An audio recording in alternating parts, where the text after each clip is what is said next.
ইউসুফ আলাইহিস সালামকে কিভাবে পুকুরের মধ্যে ফেলানো হলো। পয়গম্বর ইউসুফ আলাইহিস সালামের ভাইয়েরা পরামর্শ করে ফেলল, ওকে রশির মধ্যে বেঁধে পুকুরের মধ্যে ফেলে দেওয়া হোক। রশি দিয়ে মাঞ্জার মধ্যে বাঁধা হলো।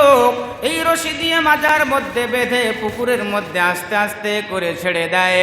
কিছু দূর যাওয়ার পরে ছেলেরা বলতেছে, ও ভাই, এক ভাই আর এক ভাইকে বলে, ভাই এত রশি খরচ করে লাভ নাই, এত দড়ি এত টাকা দামের রশি খরচ করে লাভ নাই, রশিটা এবার কেটে দাও। ইউসুফ আলাইহিস সালামকে তার ভাইয়েরা রশি মাঞ্জায় বাঁধিয়া ওই বিরান পুকুরের মধ্যে আস্তে করে ছাড়ে। কিছু দূর যাওয়ার পরে রশি দিয়ে যখন বেশি হয়ে যায় তখন কেটে দেয়। রশি কেটে দেওয়ার সঙ্গে সঙ্গে আসমানের মালিক আল্লাহ রব্বুল আলামিন হযরতে জিবরাইল আলাইহিস সালাতু ওয়াস সালামকে ডাক দিয়ে বলেন, ও জিবরাইল, তুমি কোন জায়গায় আছো? জিবরাইল বলে, আমি সিদরাতুল মুনতাহার, আমি সর্বশেষ সীমানায় আছি গো। আল্লাহ রাব্বুল আলামিন বলে, তাড়াতাড়ি যাও, আমার পয়গম্বর ইউসুফ আলাইহিস সালামকে তার ভাইয়েরা পুকুরের মধ্যে ফালাইয়া দেয়, তাড়াতাড়ি যাও। বলার সঙ্গে সঙ্গে জিবরাইল বলে, আমার শরীরের মধ্যে ৬,০০০ নূরের পাখা ছিল। এই ৬,০০০ নূরের পাখা দিয়া আমি মাত্র কয়েকবার উড়াল মেরেছি। তার মধ্যে একবার ইউসুফ আলাইহিস সালামের পরদাদা হযরতে ইব্রাহিম খলিল আলাইহিস সালাতু ওয়াস সালামকে যখন নমরুদ আগুনের মধ্যে ফেলেছিল, আমি জিবরাইল ৬০০ ডানা উড়াল দিয়া সেকেন্ডের ভিতরে ইব্রাহিম খলিলকে আগুনের মধ্যে ধরেছিলাম। আল্লাহ রাব্বুল আলামিন ডাক দিয়া বলে, জিবরাইল,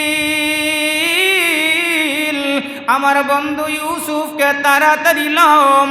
ইউসুফকে তার ভাইয়েরা পুকুরের মধ্যে রশি কাইটা যখন ছেড়ে দেয়, জিবরাইল ৬০০ ডানা মেলাইয়া একটা উড়াল দিয়া আইসা সেকেন্ডের ভিতরে পুকুরের ভিতরে হাতটা নামাইয়া দিয়া ইউসুফ আলাইহিস সালাতু ওয়াস সালামকে হাতের মধ্যে ধইরা ফেলায়। ইউসুফ আলাইহিস সালামকে হাতের মধ্যে ধইরা ফেলায়। এইবার ইউসুফ আলাইহিস সালাতু ওয়াস সালামকে যখন ফালাইয়া দিল, জিবরাইল আলাইহিস সালাতু ওয়াস সালাম হাতের মধ্যে উঠাইয়া এইবার দেখতে পায়, ও আল্লাহ, আপনার পয়গম্বরের শরীরের মধ্যে তো কাপড় নাই, জামা নাই। ইউসুফ আলাইহিস সালাতু ওয়াস সালামকে তার ভাইয়েরা কাপড় শুদ্ধা, এবার কাপড় খুলিয়া পুকুরের মধ্যে ফেলাইয়া দিবে। যখন ইউসুফ নবীকে ওই পুকুরের মধ্যে ফেলাবে তখন তার ভাইয়েরা কাপড় খুলিয়া ফেলায়, জামা খুলিয়া ফেলায়। কিতাবের মধ্যে লেখছে, তাফসীরে কিতাবের লেখছে, ইউসুফ আলাইহিস সালাতু ওয়াস সালামকে জামার কাপড় খুলে তার ভাইয়েরা যখন কাপড় খুলে, আল্লাহ রব্বুল আলামিন জিবরাইল আলাইহিস সালামকে ডাক দিয়া বলে, জিবরাইল, তাড়াতাড়ি যাও, ইউসুফ আলাইহিস সালাতু ওয়াস সালামকে তার ভাইয়েরা কাপড় খুলিয়া ফেলাইয়া দিছে। ইউসুফ নবী আলাইহিস সালাতু ওয়াস সালামকে তার ভাইয়েরা কাপড় খুলিয়া ওই নদীর ভিতরে, ওই পুকুরের ভিতরে ফেলাই দিতেছে। এমতো অবস্থায় তুমি যাও, ইউসুফ নবী আলাইহিস সালামের গলার মধ্যে একটা দেখো তাবিজ আছে, ওই তাবিজের ভিতরে খুইলা দেখো একটা জান্নাতি জামা আছে। আল্লাহু আকবার বলেন। জিবরাইল আলাইহিস সালাতু ওয়াস সালাম কয়, আল্লাহ, হোয়াট ইজ দিস? জান্নাতি জামা ইউসুফের গলার মধ্যে কেমনে? আল্লাহ ডাক দিয়া বলেন, ও জিবরাইল, ইব্রাহিম আলাইহিস সালাতু ওয়াস সালামকে যখন আগুনের মধ্যে ফেলেছিল, আমি আল্লাহ রব্বুল আলামিন তুমি জিবরাইলের মাধ্যমে একটা জান্নাতি জামা ইব্রাহিম নবীর শরীরের মধ্যে পরাইয়া দিছিলাম। এই ইব্রাহিম নবীর জামা পর্যায়ক্রমে ইসহাক আলাইহিস সালাতু ওয়াস সালামের কাছে আসে। ইসহাক আলাইহিস সালামের কাছ থেকে এই জান্নাতি জামাটা হযরত ইয়াকুব আলাইহিস সালামের কাছে আসে। ইয়াকুব আলাইহিস সালাতু ওয়াস সালাম হযরত ইউসুফ আলাইহিস সালামকে ভাইরা যখন নিয়ে যায়, এই জামাটা ভাঁজ করিয়া তাবিজ বানাইয়া গলায় ঝুলাইয়া দেয়। এবার প্রশ্ন হলো, এত বড় জামা তাবিজ করে কেমনে? এটা হলো আল্লাহর কুদরতি জামা, জান্নাতের পোশাক। এটা যত বড় মানুষ পরবে তত বড় হয়, যত ছোট মানুষ পেনবে তত ছোট হয়। এটা আল্লাহর একটা কুদরত আর পয়গম্বরের মুজিজা। জোরে কান সুবহানাল্লাহ। ইউসুফ নবী আলাইহিস সালাতু ওয়াস সালামকে এই তাবিজ খুলিয়া ওই জামাটা হযরত জিবরাইল আলাইহিস সালাম গায়ে দিয়া দেয়। মজার ঘটনা হইল, ইউসুফের ভাইরা তার শরীর থেকে জামা একটা খোলে, এবার দেখে আরো একটা জামা, একটা খোলে আরো একটা জামা, ওইটা খোলে দেখে ভিতরে আরো একটা জামা, ওইটা খোলে ভিতরে দেখে আরো একটা জামা। যে এত জামা খোলে ততই জামা ইউসুফের গায়ের মধ্যে পায়। লোকেরা বলে, কি ব্যাপার এত জামা কই? বলে, আমরা তো জামা খুললাম কিন্তু আবার জামা আসে কই? বলে, বাদ দাও জামা, সুম্মা দাও। পয়গম্বরের লজ্জাস্থান তামাম পৃথিবীর কোনো মানুষ দেখতে পারে না, আল্লাহ দেখায় না। জোরে কন্যা সুবহানাল্লাহ। قال قائل منهم لا تقتلوا يوسف وألقوه في غيابة الجب يلتقطه بعض السيارة إن كنتم فاعلين।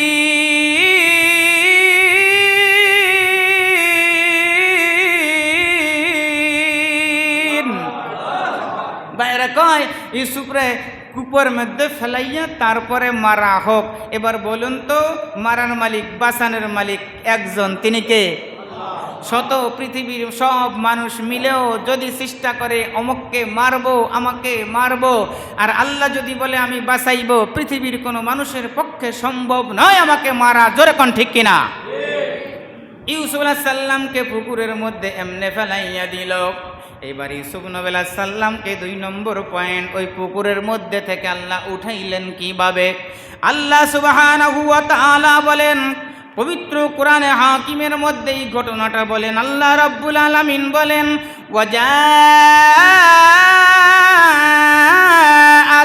সাইয়ারাতুন ফাআরসালু ওয়ারিদাহুম ফাআদলা দালওয়া قال يا بشرى هذا غلام وشروه بسما وأسروه بضاعة والله عليم بما يعملون।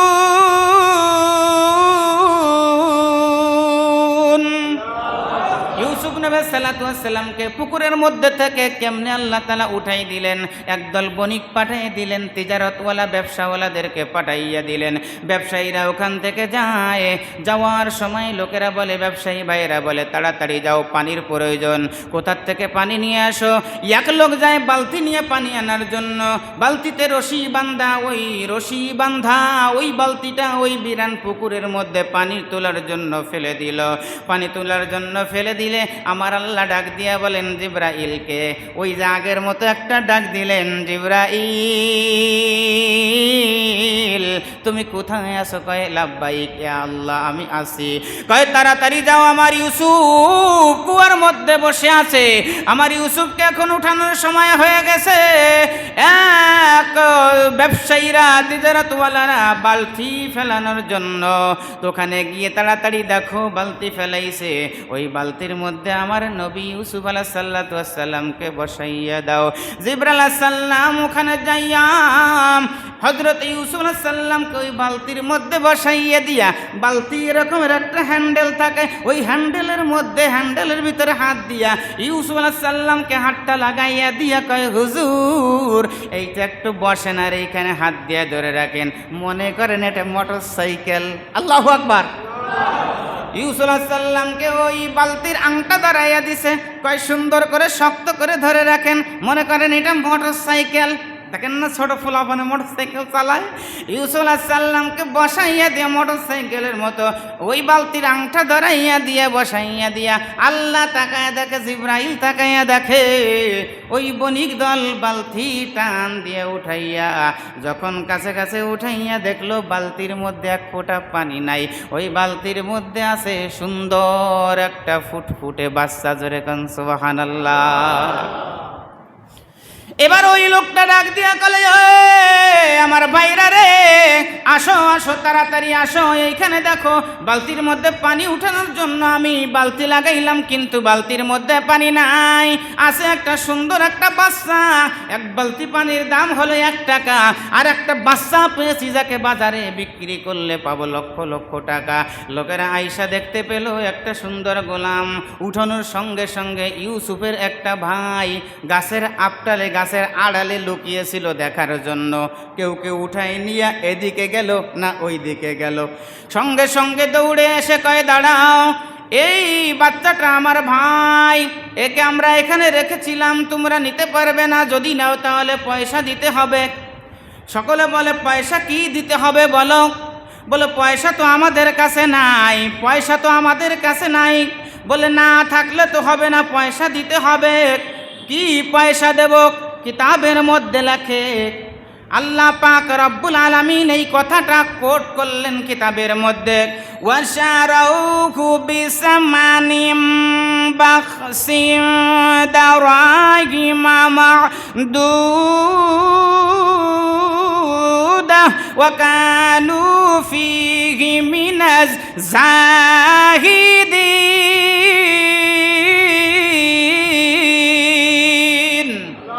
আল্লাহ পাক রব্বুল আলামিন এই কথাটা কোট করে লাগলেন। ভাই দাম চাইলো, কত দিবেন? কয়, আমাদের কাছে টাকা পয়সা নাই, যা আছে তাই দাও। এবার পকেট, সবার পকেট ঝাড়তেছে, ওর পকেটে 1 টাকা, ওর পকেটে 2 টাকা, ওর পকেটে 3 টাকা, এমনি করে গুনা গুনা করতে করতে করতে করতে তাফসিরে লেখে, কোনো কিতাবে লেখছে বেল 16 টাকা হইছে, 16 দিরহাম, কোনো কিতাবে লেখছে 18 টাকা লেখছে। ওয়া কানু ফীহি মিনাজ জাহিদিন। আবার ওই টাকার ভিতরে একটা টাকা আবার নষ্ট বা চলে না বা আরো পুরান এরকমের হইতে পারে। বলে, যা পাইছো তাই দাও। এই টাকা একবার বিক্রি করে নিয়ে গেল। বাইতে শর্ত দিয়ে গেল, আমার এই ভাইকে নিলে তোমরা নিয়ে যাবে, ওই কেনান দেশের দিকে যাবে না। আমার বাবা, আমাদের বাড়ি হলো কেনানে, 250 কিলোমিটার দূরে, মিশর থেকে 250 কিলোমিটার দূরে আমাদের বাড়ি কেনান। ওই কেনানের দিকে নিবে না, তোমরা নিয়ে যাবে শহরের দিকে, বিশাল বড় শহরের দিকে নিয়ে যাবে, ওদিকে নিয়ে তোমরা বিক্রি করবে। 16 থেকে 18 টাকায় কিনে নিয়ে চলে গেল, বাজারে উঠাইলো। বাজারে বিক্রি করার জন্য এবার দর কষাকষি হয়। লম্বা ঘটনা। একজনে বলতেছে, এক পাশে ইউসুফকে দিয়ে আর এক পাশে স্বর্ণ দিয়ে ভরে দেব। আল্লাহু আকবার। দামটা এক পাশে স্বর্ণ দেব আর এক পাশে ইউসুফকে দিয়ে পরিবর্তন করে নেব। কিতাবের মধ্যে লেখে, মিশরের বাদশা আজিজ হাজির হইয়া বলে, দাঁড়াও, আমি কিনতে চাই, এক পাশে ইউসুফ দেব আর ইউসুফের পরিবর্তে ডাবল স্বর্ণ দিয়া আমি ইউসুফকে, আমি এই গোলামটাকে ক্রয় করে নেব। যেরকম সুবহানাল্লাহ। ইউসুফ আলাইহিস সালামকে ডাবল ওজন দিয়া স্বর্ণ দিয়া হযরতে ইউসুফ আলাইহিস সালামকে মিশরের বাদশা আজিজ ক্রয় করে নিয়ে গেল। যখন হাত বদল হয়ে হাতের মধ্যে নিয়ে গেল, আজিজ মেসের একটা ডাক দিয়ে কথা বলে, ও তোমরা শোনো রে, এই ইউসুফকে, এই গোলামটাকে যেই টাকা দিয়ে আমি কিনেছি, বরং অনেক সস্তায় কিনেছি, বরং এর থেকেও বেশি দাম এই সুন্দর গোলামের। জোরে কোন সুবহানাল্লাহ। এর থেকেও বেশি দাম এই সুন্দর গোলামের। বিক্রি করা হয়ে গেল, নিয়ে গেল। ইউসুফ আলাইহিস সালামকে নিয়ে বাড়ির মধ্যে দিল। স্ত্রীর কাছে নিয়ে স্ত্রীকে ডাক দিয়ে গেল, ম্যাডাম, মহারানী, রানী, এদিকে আসো, এই যে নাও একটা গোলাম, তবে এটাকে গোলামের মতো দেখো না, এই গোলামতে তোমার নিজের সন্তানের মতো দেখে লালন পালন করো। আল্লাহ রাব্বুল আলামিন ওই বিরান পুকুরের মধ্যে থেকে উঠাইয়া বাদশার রাজ সিংহাসনে নিয়া রাজপুত্রের মর্যাদা দান করে দিলেন। কে জোরে কন? রাজপুত্রের রাজপুত্রের মর্যাদা দিয়ে দিলেন। রাজপুত্রের মর্যাদা পাইয়া ইউসুফ নবী আলাইহিস সালাতু ওয়াস সালাম ওখানে বড় হতে লাগলেন। বড় হতে হতে এক পর্যায়ে তিনি যৌবনে পদার্পণ করলেন। যৌবনে পদার্পণ করার পরে হযরত ইউসুফ আলাইহিস সালাতু ওয়াস সালামকে যেই মহারানী লালন পালন করে বড় করলেন, ওই মহারানীর নাম আজিজে মেসরের স্ত্রীর নাম হইল বিবি জুলাইখা। যেরকম নাম কি? এই বিবি জুলাইখা লালন পালন করেছে, কিন্তু বিবি জুলাইখা অনেক সুন্দরী ষোড়শী। ওদিকে ইউসুফ আলাইহিস সালাতু ওয়াস সালামকে আল্লাহ পাক রব্বুল আলামিন যেই সৌন্দর্য দিয়েছিলেন তাতে উনি পাগল হয়ে গেছেন। এক পর্যায়ে ইউসুফ আলাইহিস সালামের সঙ্গে জিনা করার জন্য, তাকে ভালোবাসার জন্য একটা প্রেম প্রস্তাব দিলেন। ও ইউসুফ, তোমার সঙ্গে আমার প্রেমের আলাপ। তার ছিল বাদী দাসী। এই দাসীবান্দিকে বলল, তুমি তাড়াতাড়ি ইউসুফকে রাখো, রাত্রে বাজে 12টা, ইউসুফ আলাইহিস সালামকে ডাকো, তাকে ডেকে নিয়ে আসো আমার আন্দার মহলে। আন্দার মহলে আনার সময় আমার বাড়ির ভিতরে এক এক করে 7টা গেট আছে, দরজা আছে। এই 7টা দরজাকে বন্ধ করে দিয়ে তুমি আমার জন্য ইউসুফকে ভিতরে নিয়ে আসো। ইউসুফ আলাইহিস সালাম বলেন, ও দাসীবান্দি, এখন রাত্র 12টা বাজে, এখন আমাকে ডাকার কারণ কি? কয়, আমি সকালবেলা দেখা করলে রানীর সঙ্গে হবে না। বলে, না, এখন তোমাকে ডেকেছে। ইউসুফ আলাইহিস সালাম আল্লাহকে ডাক দেয়, আল্লাহ,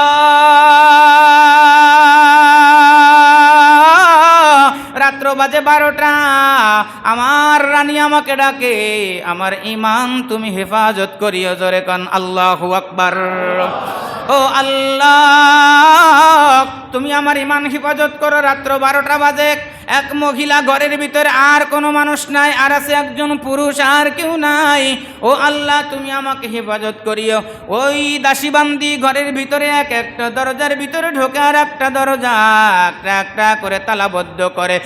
7টা দরজার ভিতরে ঢুকিয়া 7টা তালা দরজা বন্ধ করিয়া দিয়া আন্দার মহলের ভিতর থেকে ওই দাসীবান্দি বের হয়ে যায়। বিবি জুলাইখা ইউসুফ আলাইহিস সালাতু ওয়াস সালামের সঙ্গে হাসরা খেসটি টানাটানি করে। প্রথমে ডাক দেয়, আসে না, আল্লাহকে ভয় করে। ইউসুফ আলাইহিস সালাম যখন এই দুইজন ইউসুফ এবং জুলাইখা, এই বাচ্চার স্ত্রী রানী আর এই ঘরের ইউসুফ, যখন তারা হস্তাহস্তি আর টানাটানি তখন জোরাজুরি করতে থাকে, সেই মুহূর্তে হযরত ইউসুফ আলাইহিস সালাম আল্লাহকে আল্লাহ বলে ডাক দেয়। আর আল্লাহ রব্বুল আলামিন জিবরাইলের কাছে সংবাদ দিয়া দেয়, ও জিবরাইল, তুমি তাড়াতাড়ি যাও, আমার ইউসুফের কানের মধ্যে বইলা দাও, ইউসুফ যেন দরজার দিকে দৌড় মারে। আল্লাহু আকবার বলেন। ইউসুফ যেন দরজার দিকে দৌড় মারে। দরজার ভিতরে দৌড় দেয় ইউসুফ, আর এক এক করিয়া, 1 নয় 2 নয়, ইউসুফ আলাইহিস সালাম 7টা দরজার কাছে যায়।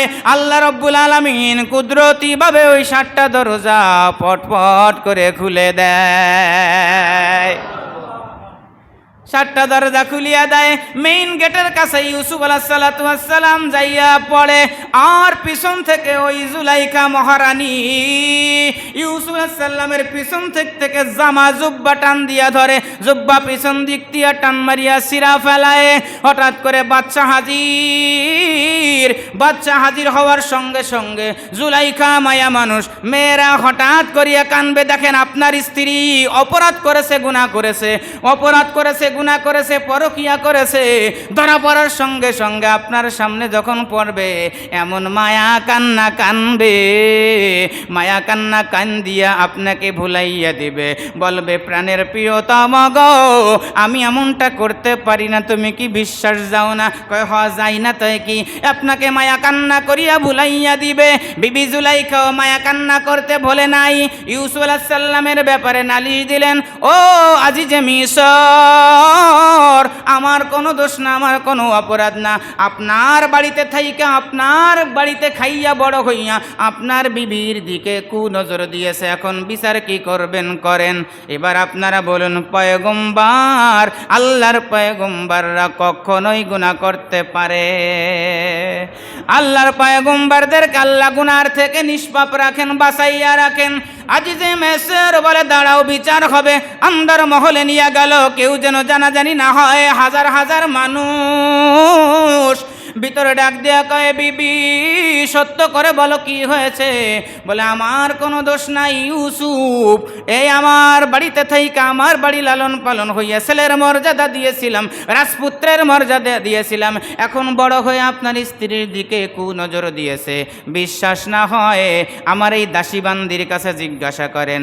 দাসী এদিকে আসো, কি খবর, হাসা করে বলো। কয় হ্যাঁ ম্যাডাম, যা কইছে সত্যি, ম্যাডাম যেটা কইছে সেইটাই সত্য। বিশ্বাস করেন না আমারে, আমি আপনার বাড়ি আজকে 12 বছর কাজ করতেছি। হ্যাঁ বিশ্বাস তো কই। ইউসুফ এমন কাজটা কি তোমার জন্য করা ঠিক হয়েছে? আল্লাহর পয়গম্বর ইউসুফ আলাইহিস সালাম ডাক দিয়া বলেন, ও আজিজে মিসর, দলিল প্রমাণ সাক্ষী সমত দেওয়ার, পেশ করার, আরজি করার একটা সুযোগ দিয়া দেন। তোমার আবার কিসের সাক্ষী আসেনি? বলে আছে, আপনার বাড়িতে বিবি জুলাইখার বোন বেড়াতে এসেছে। বিবি জুলাইখার খালাতো বোন সম্পর্কে মামাতো বোন বেড়াইতে এসেছে, তার কোলের মধ্যে একটা 2 বছরের বাচ্চা আছে, কেবল কথা বলবে, মা মা বলে কেবল ডাকে। এই বাচ্চাটা আমার পক্ষে সাক্ষী দিবে, এই বাচ্চাটাকে আমি সাক্ষী মানলাম। আল্লাহু আকবার বলেন। বাচ্চাটাকে সাক্ষী মানলাম। কথা বলার সঙ্গে সঙ্গে আজিজে মিসর বলে, হোয়াট ইজ দিস? কি করে এই ছোট্ট বাচ্চা কথা বলবে? মহারানী বিলকিস, মহারানী এই আজিকে জুলাইখা ডাক দিয়া বলেন, আহাহারে মনে মনে হাসে, কয় ছোট্ট বাচ্চা তো সাক্ষী দিতে পারবে না। ইউসুফ আলাইহিস সালাম ধারে যাইয়া বাচ্চাকে ডাক দিয়া বলে, ও দুধের বাচ্চা, তুমি শোনো, আমি ইউসুফ, আমি যদি নির্দোষ হই আমার পক্ষে তুমি আল্লাহর ওয়াস্তে সাক্ষী দিয়া দাও।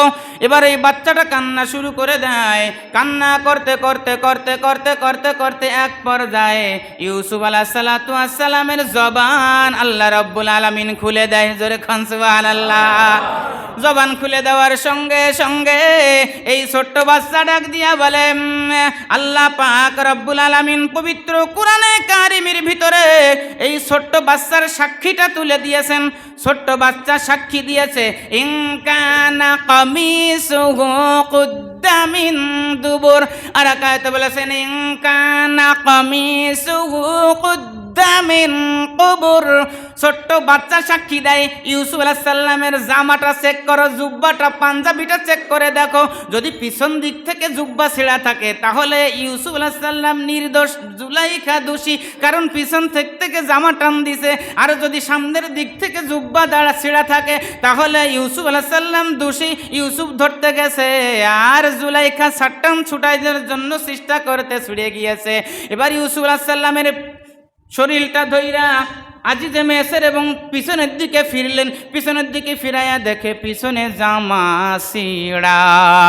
আজিজে মেসরের বুঝতে দেরি নাই, আমার বিবি জুলাইখা দোষী। বিবি জুলাইখা দোষী হয়ে গেল। এবার আজিজে মেসর ডাক দিয়া বলেন, এই আন্দার মহলের সমস্ত লোকেরা শোনো, এই ঘটনা যেন জানাজানি না হয়। এবার কি হবে? নিজের মান সম্মান রক্ষা করার জন্য ওই জুলাইখার কান্না এখনো বলে নাই, জুলাইখার কান্না এখনো বলে নাই। মান সম্মান রক্ষা করার জন্য ইউসুফ আলাইহিস সালামের কোনো দোষ নাই, বিনা দোষে আজিজে মেসর তাকে জেলখানার মধ্যে ঢুকাইয়া দিল। 1 দিন না 2 দিন না, কোনো কিতাবে লেখে 6 বছর, কোনো কিতাবে লেখে 7 বছর, কোনো কিতাবে লেখে তাফসীরে লেখে 10 বছর পর্যন্ত বিনা দোষে জেলখানার মধ্যে ইউসুফ। আমার ভাইয়েরা জোরে আওয়াজ করে বলতে হবে, আমার বাংলাদেশের ভিতরে বিনা দোষে জেল খাটছে এমন উলামায়ে কেরাম আছে না নাই? বিচারপতি তোমার কাছে বিচার না পেলে, বিচারপতি তোমার কাছে বিচার না পেলে, কোথায় বিচার পাবো আমি কার কাছে গেলে? দেখি কত দোষীরা খালাস পেয়ে যায়, আবার কত নির্দোষীরা থাকে জেলখানায়। ঠিক কিনা জোরে বলেন? ইউসুফ আলাইহিস সালাম 1 দিন না 2 দিন না 10 বছর পর্যন্ত জেলখানার মধ্যে থাকলো। লম্বা ঘটনা। জেলখানার ভিতরে থাকা অবস্থায় ইউসুফ আলাইহিস সালাম জেলখানার ভিতরে, আর আজিজে মেসর স্বপ্ন দেখছে। আজিজে মেসের এই বাদশাহ স্বপ্ন দেখে ফেলেছে। কি স্বপ্ন দেখছে? বাদশাহ স্বপ্ন দেখে 60টা, খেয়াল করেন, বাচ্চা স্বপ্ন দেখে 60টা মরা গরু, মনে করেন জীর্ণ শীর্ণে একবারে কাবু 60টা মরা গরুতে বড় বড় হাতির মতো মোটা মোটা 60টা গরুকে খাইয়ে ফেলতেছে, 1 নম্বর। 2 নম্বরে 60টা মরা ধানের শীষ বা গমের শীষ, তাজা তাজা সবুজ সবুজ 60টা গমের শীষকে খেয়ে ফেলতেছে। এই স্বপ্ন দেখলেন আজিজ মেসর। এই স্বপ্ন দেখেন ওই মিশরের বাচ্চা, মিশরে তখন যারা বাচ্চা ছিল তখন তাদেরকে ফেরাউন বলা হতো। সে ফেরাউন স্বপ্নে দেখলো, এই 2টা স্বপ্ন দেখলো। স্বপ্নের ব্যাখ্যা কে বলতে পারে? এলাকার মধ্যে ঘোষণা হয়ে গেল, কে দেখতে পারে, স্বপ্নের ব্যাখ্যা কে বলতে পারে? কয় হুজুর আপনি যে স্বপ্নে দেখেছেন এই স্বপ্ন তো জীবনেও কোনোদিন শুনি নাই, এমন স্বপ্নের ব্যাখ্যা আমরা কেউ করতে পারবো না, কেউ না। হঠাৎ করে পিছনের একটা ঘটনা মনে পড়ে গেল। সেটা হলো কি, ইউসুফ আলাইহিস সালাম যেই জেলখানার মধ্যে ছিলেন, ওই জেলখানার মধ্যে 2 জন কয়েদি ছিল। ওই কয়েদিরা 2 জনে স্বপ্নে দেখে। এখানেও 2 জনে 2টা স্বপ্ন দেখে। তাফসীরের মধ্যে আছে, কিতাবের মধ্যে, কোরআন শরীফের ভিতরে আল্লাহ পাক রব্বুল আলামিন উঠাই দিছে। একজনে স্বপ্ন দেখে আমি বাদশাকে, মিশরের বাদশাকে ফল রস শরবত করে খাওয়াইতেছি, নাম্বার 1। 2 নম্বরে আমি দেখতেছি হজরতে এই মিশরের বাচ্চার মাথার মধ্যে পাখিতে আইসা গিলু ঠুকাই ঠুকাই খাইতেছে। স্বপ্নের ব্যাখ্যা কে করবে?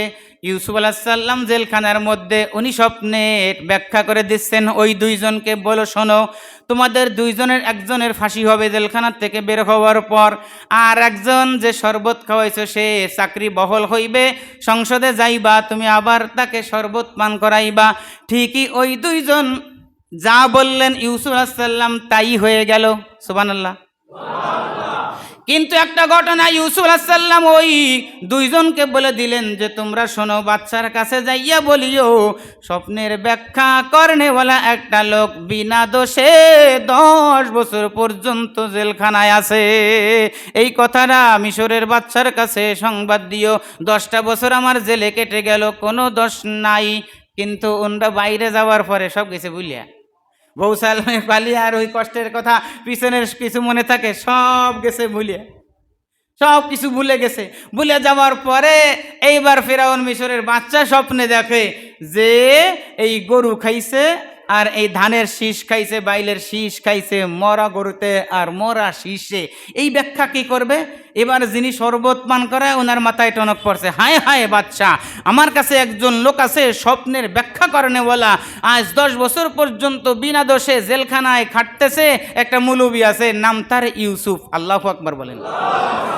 মিশরের বাচ্চা ডাক দিয়া বলেন, তারা নিয়ে আসো রে। তাকে নিয়ে আসার জন্য গেল, ডাক দিয়া বলতেছে, ওই ইউসুফ তোমার কপাল খুলে গেছে, আসো বাড়িতে আসো, বের হয়ে আসো। কয় কেন? কয় হ বাচ্চা তোমার যাইতে কয়। ইউসুফ আলাইহিস সালাম কয় না যাইতাম না, আমাকে যেই মহিলারা বিনা দোষে জেলখানার মধ্যে দিছে তাদের কি অবস্থা, আমাকে এখান থেকে বের করতে হলে নির্দোষ প্রমাণ করে তারপরে বের করতে হবে, নচেত আমি যাব না। সুবহানাল্লাহ। ইউসুফ আলাইহিস সালামকে ওখান থেকে বের করলেন। বের করার পরে এইবার উনি ব্যাখ্যা চাইলেন। ইউসুফ আলাইহিস সালাম সুন্দর করে ব্যাখ্যা দিলেন। 2 স্বপ্নের 2টা ব্যাখ্যা দিলেন। 1 নম্বর ব্যাখ্যা দিলেন 7 বছর পর্যন্ত অনেক ফসল হবে। 2 নম্বর ব্যাখ্যা দিলেন সামনে আরো 7 বছর পর্যন্ত কোনো ফসল হবে না। বলে কি করতে হবে? তাহলে এই 7 বছরের ফসল আগামী 7 বছরের জন্য কলস্টর করে রাখতে হবে, গুদামজাত করে রাখতে হবে। মিশরের বাচ্চা ডাক দিয়া কয়, খাদ্যমন্ত্রী হিসেবে কামরুলের দায়িত্ব আমি তোমার দিলাম। সুবহানাল্লাহ বলেন। কামরুল ছিল না খাদ্যমন্ত্রী, টাক্কো কামরুল্লাহ? এ কথা বলেন না কেন? আপনারা মন্ত্রী এমপি মন্ত্রী কিছু চেনেন না? আরে খাদ্যমন্ত্রী হিসেবে আল্লাহ রাব্বুল আলামিন প্রথমে ইউসুফ আলাইহিসসালামকে মিশরের খাদ্যমন্ত্রী বানাইয়া দিলেন। মিশরের বাচ্চা কয় তোমাকে এই দায়িত্ব নিতে হবে, বাচ্চা দিয়ে দিলেন। আর একটু যারা সামনে, আল্লাহু আকবার, ইউসুফ আলাইহিসসালাম খাদ্যমন্ত্রী হইয়া খাবার পরিবেশন করতেছে। লম্বা ঘটনা, লোকেরা লাইন দিছে, এক এক বালতি করে দিতেছে, প্রতি বালতিতে পরে করেন 5 কেজি। 5 কেজি নেই, ও 5 কেজি নেয়, তারপরে জন 5 কেজি নিয়ে যায়। এবার একটা ছেলে, বাচ্চা ছেলে, সুন্দর একটা বাচ্চা ছেলে এসেছে, এসে ডাক দিয়া বলেন ইউসুফ আমার 1 বালতি দাও। কয় দিয়ে দাও। দিছে, দেওয়ার পরে কয় ইউসুফ আমার আর 1 বালতি দাওন লাগবো।